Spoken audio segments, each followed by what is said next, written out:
అదే RTV app వార్తల్ని క్షణాల్లో చదివే అవకాశం ఉంటుంది. ఒక న్యూస్ పేపర్, ఒక టెలివిజన్ ఛానల్ మీ చేతుల్లో ఎప్పుడూ ఉంటాయి. విద్యా వ్యవసాయ రంగంలో సమూలమైన మార్పులు తీసుకొచ్చే ప్రయత్నంలో భాగంగా ఏదైతే రెండు తెలుగు రాష్ట్రాల్లో కూడా ఆయన తన టీం ద్వారా, జేడీ టీం ద్వారా అటు వ్యవసాయ రంగంలో కూడా మార్పులు తీసుకొస్తూ మరోవైపు విద్యారంగంలో కూడా సమూలమైన మార్పులు తీసుకొచ్చే ప్రయత్నాలు కొనసాగిస్తున్నారు. అసలు ఆయన ఈ మార్గాన్ని ఎందుకు ఎంచుకోవాల్సి వచ్చింది అనే అంశం తెలుసుకున్న తర్వాత ఆ తర్వాత ఇతర అంశాలలోకి వెళ్తాం. ఫస్ట్ తొలుత ఆయన ఈ మార్గాలను ఏదైతే వ్యవసాయ రంగం అదేవిధంగా విద్యారంగాన్ని మార్పులు తీసుకొచ్చే ప్రయత్నాల్లో భాగంగా ఆయన ఏ విధంగా ప్రయత్నాలు కొనసాగుతున్నాయనేటువంటి విషయాన్ని ఆయన అడిగి తెలుసుకున్నారు. సార్ చెప్పండి సార్. విద్యారంగంలో ముఖ్యంగా కావాల్సింది విద్య అన్నది ఒక వ్యక్తి నిర్మాణం దిశగా వెళ్ళాలని స్వామి వివేకానందుల వారు అన్నారు.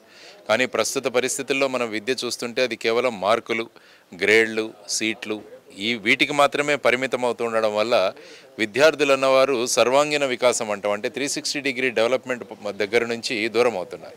అందువల్ల మేము ప్రభుత్వాలను కోరేది ఏంటంటే, మీరు నేషనల్ ఎడ్యుకేషన్ పాలసీలో ఏ విధంగా కొత్త మార్పులు సూచించారో వాటన్నింటినీ కూడా అమలు చేస్తూ విద్య అన్నది కేవలం ఈ ఎవాల్యుయేషన్ సిస్టమ్, అంటే విద్యార్థులను మనం ఏ విధంగా వారిని ఫైనల్గా రిజల్ట్ మనం డిక్లేర్ చేస్తున్నామన్న విధానం ఏదైతే ఈ పరీక్షా విధానం ఉంది కూడా దీనిలో కూడా మార్పులు రావాలి.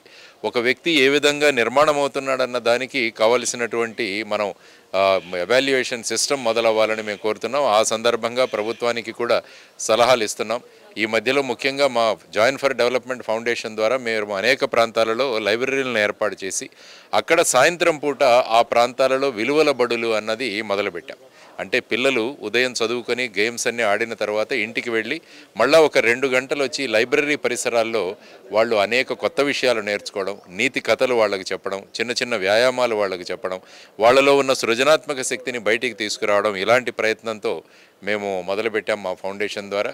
ఈ ప్రయత్నం ఎందుకంటే ఒక వ్యక్తి నిర్మాణం అన్నది జరగాలి. చదువుకున్న వ్యక్తి ఎప్పుడూ కూడా సమాజంలో మంచి చెడులను గమనించి సమాజానికి తనకు ఏమి ఇవ్వాలన్న భావనను ఆ పిల్లవాళ్ళకు చిన్నతనంలోనే కనుక మనం పెంపొందించగలిగితే వారు భావి భారత పౌరులుగా తయారయ్యి దేశం పట్ల మమకారాన్ని పెంచుకొని వాళ్ళు దేశం కోసం పనిచేసే వాళ్ళుగా తయారు చేయాల్సిన బాధ్యత మన మీద ఉంది. ఆ విధంగా ప్రభుత్వాలు కూడా పనిచేయాలి. అంటే ప్రతి ఒక్కరిని చదివించేసేయాలి అన్న ధోరణిలో మనం చూసుకుంటే ఈ చదివిన వాళ్ళందరికీ కూడా రేపు ఉద్యోగాలు, ఉపాధి దొరకడం లేదు. కాబట్టి ఎవరికి ఏ స్థాయిలో వాళ్లకున్న నైపుణ్యాలను బట్టి వాళ్లకు గనక ఉపాధిని కల్పించడం మొదలు పెడితే మనకేమవుతుందంటే సమాజం ఒక ఉత్పత్తి రంగంలో ముందుకు వెళుతుంది. ఆర్థికంగా కూడా మనం బలోపేతం అవుతాం.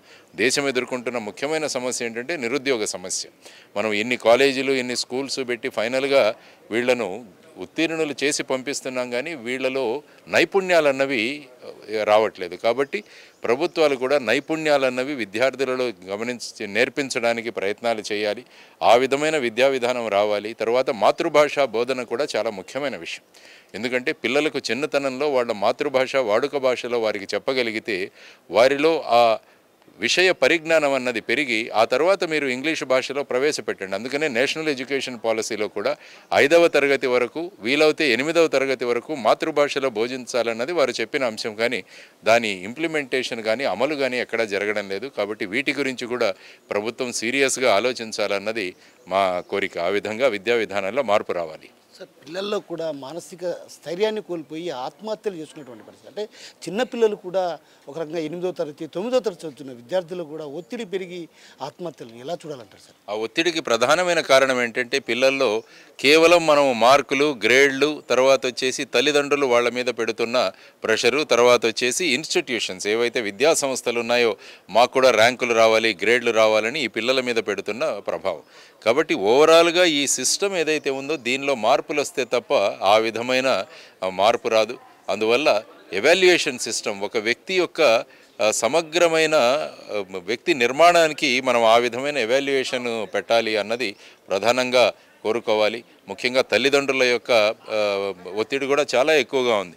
ఎందుకంటే పిల్లలను ఒకరితో ఒకరు పోలుస్తుంటారు. వాళ్ళకి ఈ ర్యాంక్ వచ్చింది, నీకు తక్కువ వచ్చేందుకు, ఇవన్నీ అడగడం వల్ల ఆ పిల్లలు క్రమంగా వెళ్ళిపోయి ఈ విధంగా ఆత్మహత్యలు చేసుకునే పరిస్థితి కూడా వెళుతున్నారు. కాబట్టి ఈ విధంగా విద్యా సంస్థలు, తల్లిదండ్రుల ఆలోచన విధానాల్లో మార్పు వచ్చి ప్రభుత్వాల ద్వారా ఈ ఎవాల్యుయేషన్ సిస్టమ్ అన్నది కనుక మనకు మార్చగలిగితే పిల్లలు ఎప్పుడు కూడా ఆహ్లాదమైన వాతావరణంలో పెరగాలి.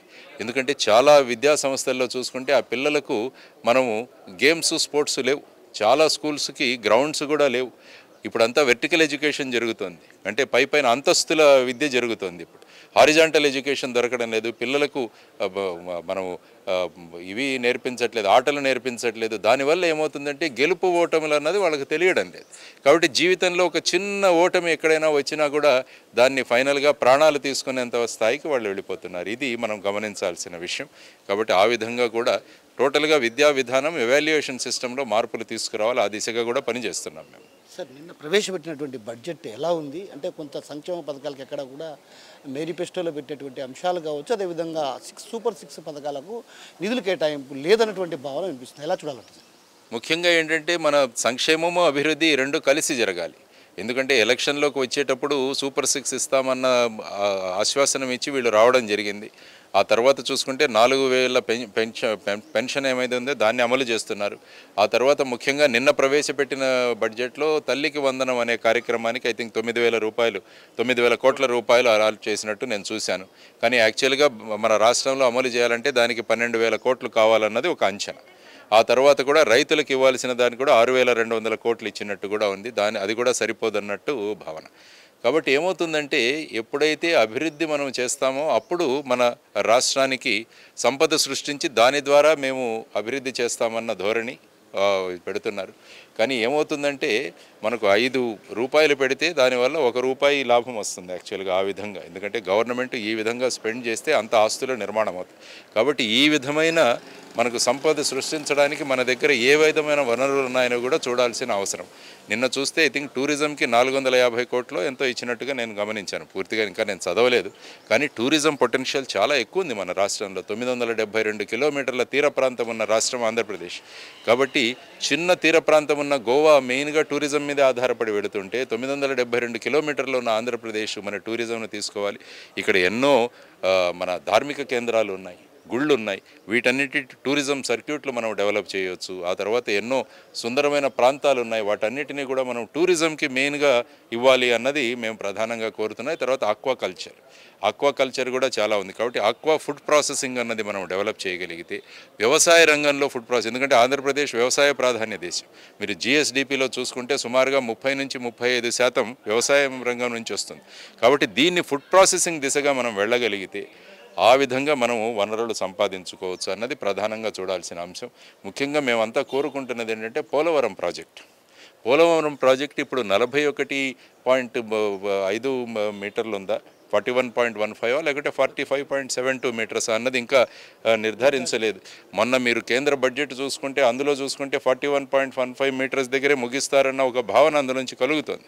కాబట్టి ప్రజలు కోరుకుంటున్నది ఏంటంటే పోలవరం యొక్క భవిష్యత్ ఏంటి, కేంద్ర ప్రభుత్వం వీరికి R&R ప్యాకేజ్ ఇవ్వబోతుందా లేదా, లేకుంటే ఫేజ్ 1 దగ్గరే ఆపేస్తున్నారా, మరి ఫేజ్ 2 అయితే ఎప్పుడవుతుంది, ఇది కేవలం ఒక బహుళార్థ సాధక ప్రాజెక్టుగా ఉండబోతుందా లేకుంటే ఒక బ్యారేజీగా ఉండబోతుందా అన్నది కూడా ఇంకా స్పష్టత లేదు. దీని మీద ఇవ్వాలి.